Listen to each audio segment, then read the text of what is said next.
KNN YouTube ಚಾನಲ್ಗೆ ಸ್ವಾಗತ sir. ನಮಸ್ತೆ ಸರ್, ನಿನ್ನೆ ಬಜೆಟ್ ಮಂಡನೆ ಆಗಿದೆ, ಅದ್ರ ಬಗ್ಗೆ ನೀವೇನು ಹೇಳಕ್ಕೆ ಇಷ್ಟಪಡ್ತೀರಾ ಸರ್? ಬಜೆಟ್ ಅಲ್ಲಿ ತುಂಬಾ APMCಗೆ ತುಂಬಾ ಅನ್ಯಾಯ ಆಗಿದೆ. ಸುಮಾರು 20-25 ವರ್ಷಗಳಿಂದ ಹೋರಾಟ ಮಾಡ್ತಾನೆ ಬಂದಿದ್ದೀವಿ. ಇದು ಏಷ್ಯಾದಲ್ಲಿ ನಂಬರ್ 1 ಮಾರುಕಟ್ಟೆ ಆಗಿದೆ. ದೇಶವ್ಯಾಪಿ ಇದ್ರ ಹೆಸರಿದೆ. ಆದ್ರೆ ಏನ ನಮ್ಗೆ ಅರ್ಥ ಆಗ್ತಾ ಇಲ್ಲ. ಇಲ್ಲಿನ MLA ಆಗ್ಬೋದು, ಇಲ್ಲಿನ ಜಿಲ್ಲಾಡಳಿತ ಆಗ್ಬೋದು, ಇವರ ಗಮನಕ್ಕೆ ಯಾರಿಗೂ ಬಂದಿಲ್ಲ ಅಂತ ನಾನಂತೂ ಭಾವಿಸ್ತಾ ಇದ್ದೀನಿ. ತುಂಬಾ ತೊಂದರೆ ಅನುಭವಿಸ್ತಾ ಇದ್ರು 25 ವರ್ಷದಿಂದ. ಮಾರ್ಕೆಟ್ ಅಲ್ಲಿ ಟೊಮಾಟೊ ಇಳಿಸಕ್ ಆಗದಿರ ರೈತರಿಗೆ ತೊಂದರೆ ಆಗಿ ಬೆಲೆಗಳು ಸರಿಯಾಗಿ ಸಿಗ್ದಿರ ರೈತರು ಹೋರಾಟ ಮಾಡಿ ಮಾಡಿ ಮಾಡಿ ಮಾಡಿ ಸಾಕಾಗ್ಬಿಟ್ಟಿದೆ. ಯಾಕೋ ಏನೋ ಕರ್ನಾಟಕ ಸರ್ಕಾರ ಸಿದ್ದರಾಮಯ್ಯನವರು ಘೋಷಣೆ ಮಾಡಿದ್ರು, ಅದನ್ನ ಫಸ್ಟ್ ಮಾಡಬೇಕಾಗಿತ್ತು. ಫಸ್ಟ್ ಇದ್ರಲ್ಲೇ ಏನವರು ಅಧಿಕಾರ ಸ್ವೀಕಾರ ಮಾಡಿದಾಗ APMCಗೆ ಒಂದು 200 ಎಕರೆ ಜಾಗನ ಮಾಡ್ಕೊಡ್ತೀನಿ ಅಂತೇಳಿ ಭರವಸೆ ಕೊಟ್ಟಿದ್ರು. ಇವತ್ತು ಕರ್ನಾಟಕ ಸರ್ಕಾರ ನಮ್ಗೆ ಮೋಸ ಮಾಡಿದೆ. ಈ ಕೂಡಲೇ ಜಿಲ್ಲಾಡಳಿತ ಮತ್ತೆ ಏನ್ ಜನಪ್ರತಿನಿಧಿಗಳು 3 ಜನ MLCಗಳಿದ್ದಾರೆ, ಒಬ್ಬ MLA ಇದ್ದಾರೆ. ಇಷ್ಟು ಅನ್ಯಾಯ ಆಗ್ತಾ ಇದ್ರು ಕೂಡ ಯಾಕೆ ಅವ್ರ ಗಮನಕ್ಕೆ ಬಂದಿಲ್ಲ ಅಂತಕ್ಕಂಥದ್ದು ಒಂದು. ಎರಡನೇದು ಏನಂತಂದ್ರೆ, ಸಾವಿರಾರು ಎಕರೆ ಇವ್ರಿಗೆ ಇಂಡಸ್ಟ್ರಿ ಕೊಡ್ತಾರೆ. ಇವತ್ತು ದೇಶದಲ್ಲಿ ಯಾವ್ದಾದ್ರು ದೊಡ್ಡ ಇಂಡಸ್ಟ್ರಿ ಐತೆ ಅಂದ್ರೆ ಅದು ಕೃಷಿ ಇಂಡಸ್ಟ್ರಿ ಅಂತಾನೆ ಹೇಳ್ಬೋದು ನಾವು. ಕೃಷಿಯಲ್ಲಿ ಇರ್ತಕ್ಕಂಥ ಉದ್ಯೋಗ ಬೇರೆ ಯಾವ ಇಂಡಸ್ಟ್ರಿಯಲ್ಲಿ ಸಿಗೋದಿಲ್ಲ. ಯಾವ ಇಂಡಸ್ಟ್ರಿಗೆ ಬೇಕಾದ್ರೆ ಸಾವಿರಾರು ಎಕರೆ ಗೌರ್ಮೆಂಟ್ ಸರ್ಕಾರ ಖರೀದಿ ಮಾಡಿಕೊಡುತ್ತೆ.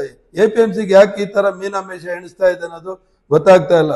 ಈಗ ದೇಶವ್ಯಾಪಿ ಏನಾಗ್ತಾ ಇದೆ ಅಂದ್ರೆ, ಮಾರ್ಕೆಟ್ ಅಲ್ಲಿ ಬರ್ತಕ್ಕಂಥ ಮಾಲ್ ಇನ್ನೇನು ಕೆಲವೇ ದಿನಗಳಲ್ಲಿ ಸುಗ್ಗಿ ಕಾಲ ಚಾಲು ಆಗ್ತಾ ಇದೆ. ಈ ಸತಿ ಸ್ವಲ್ಪ ರೈತರು ಯಥೇಚ್ಛವಾಗಿ ಟೊಮಾಟೊ ಬೆಳೆಯುವಂತ ಎಲ್ಲಾ ಸಾಧ್ಯತೆಗಳು ಇದೆ.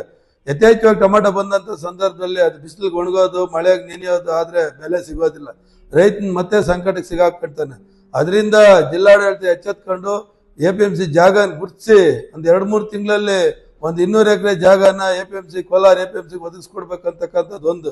ಮತ್ತೆ ಇನ್ನೊಂದು ಏನು ಹೇಳ್ತಾ ಇದ್ದೀನಿ, ಈ ಮಧ್ಯೆ ಸೀಬೆ ಆಗ್ಬೋದು, ಪಪ್ಪಾಯ ಆಗ್ಬೋದು, ಮತ್ತೆ ಸಪೋಟ ಆಗ್ಬೋದು, ಮ್ಯಾಂಗೋ ಆಗ್ಬೋದು, ಕಲ್ಲಂಗಡಿ ಹಣ್ಣು ಆಗ್ಬೋದು, ಮತ್ತೆ 10 ಹಲವಾರು ಹಣ್ಣು ಅದೇ ದಾಳಿಂಬೆ ಆಗ್ಬೋದು, ಇವೆಲ್ಲ ಬೆಳೀತಾ ಇದ್ದಾರೆ.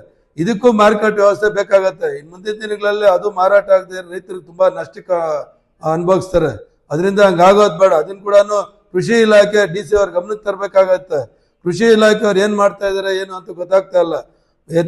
ಎಚ್ಚೆತ್ಕೊಂಡು ಜಿಲ್ಲಾಡಳಿತ ಗಮನಕ್ಕೆ ತಂದು ಇಷ್ಟು ಮಟ್ಟದಲ್ಲಿ ಹಣ್ಣುಗಳು ಬೆಳೀತಾ ಇದಾರೆ ಅಂತೇಳಿ ಅದು ಗಮನಕ್ಕೆ ತರಬೇಕು. ಅದ್ರ ಜೊತೆಗೆ ಹೂವಿನ ಮಾರ್ಕೆಟ್ ಕೂಡ ಇಲ್ಲ. ಹೂವಿನ ಮಾರ್ಕೆಟ್ ಏನಾಗಿದೆ ಅಂದ್ರೆ ಅಲ್ಲಿ ಹಳೆ ಬಸ್ ಸ್ಟ್ಯಾಂಡ್ ಅಲ್ಲಿ ಇದೆ. ಅಲ್ಲೇನ್ ಜಾಗ ಎಲ್ಲ ಹೂವು ಮಾರಾಟ ಮಾಡಕ್ ಆಗ್ತಾ ಇಲ್ಲ. ಅದು ಸಹ ಶೀಘ್ರದಲ್ಲೇ APMCಗೆ ತರಬೇಕು. ಅವ್ರಿಗೆ ಅನುಕೂಲ ಮಾಡಿಕೊಡ್ಬೇಕು.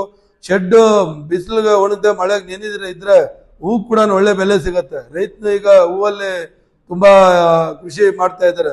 ಅದರಿಂದ ನಾನು ಹೇಳೋದು ಇಷ್ಟೇನೆ, ಈ ವಿಡಿಯೋನ ಕಡೆವರೆಗೂ ನೋಡಿ ಇದನ್ನ ರಾಜ್ಯ ಮಟ್ಟದಲ್ಲಿ ಸರ್ಕಾರ ಮಟ್ಟಕ್ಕೆ ಮುಟ್ಟೋವರೆಗೂ ಶೇರ್ ಮಾಡ್ಬೇಕಂತ ಎಲ್ಲ ನನ್ನ ರೈತ ಬಾಂಧವರಲ್ಲಿ ಮತ್ತು ಸಾರ್ವಜನಿಕರಲ್ಲಿ ವಿನಂತಿ ಮಾಡಿಸ್ತಾ ಈ ವಿಡಿಯೋ ಮುಗಿಸ್ತಾ ಇದ್ದೀನಿ.